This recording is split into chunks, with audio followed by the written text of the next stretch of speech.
As our Evan mentioned earlier, it's a big day on Capitol Hill. All eyes are on Democrats whose party infighting has stalled several pieces of legislation facing deadlines today, including a budget resolution that would keep the government open beyond midnight tonight. Both chambers have promised to work together to avoid a shutdown, but Senate Republicans say they won't approve anything that raises or suspends the debt ceiling, which is all that House Democrats have sent them. Niall Stanage is associate editor of The Hill. Niall, thank you for joining us. Good morning to you. House Speaker Nancy Pelosi, she said Democrats would consider separating the big debt ceiling issue from a funding bill. Yet last night, the House again passed a measure with the debt limit stipulation. So are we headed for a government shutdown? What do you think?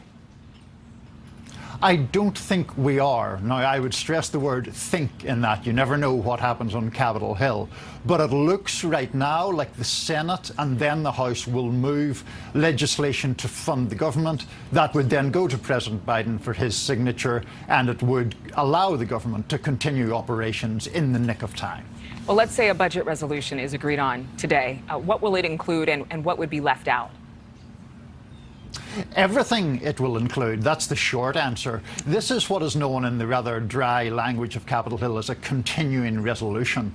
What that means basically is that it keeps the lights on. It keeps social security checks going out, keeps national parks open. It's not the more complicated budgeting process where there's a whole battle as to exactly what priority will get what amount of dollars. Yeah, and that's really what the Democratic infighting has been about, is those priority items that you're talking about. I know that Pelosi has the vote today on the $1 trillion infrastructure plan, but a lot of Democrats rebelling, saying they won't support that bipartisan plan without connecting it to a larger $3.5 trillion plan. This is all very, very complicated for most Americans to even comprehend a massive amount of money, and then all of the things tied into it. A social safety net that basically covers children and the elderly and education and climate issues. So how do you expect this to play out today? If I was a betting man, Adrian, I would say they will postpone the vote at the last minute. It seems to me that Speaker Pelosi just doesn't have the votes right now. There are estimated to be between 50 and 60 progressive Democrats who won't vote for this smaller bill unless the bigger bill is beginning to move forward. And Nancy Pelosi is a very good vote counter. I don't think she's going to put legislation on the floor if that legislation is not going to get passed. And isn't AOC one of those progressives who's saying they will not vote yes on the infrastructure plan because of that very reason?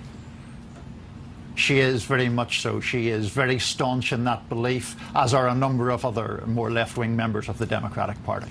Well, we're going to see, Niall, if your gut, your instincts prove true. We want to thank you for joining us early on a Thursday morning. Appreciate it. Thank you. Good to be here.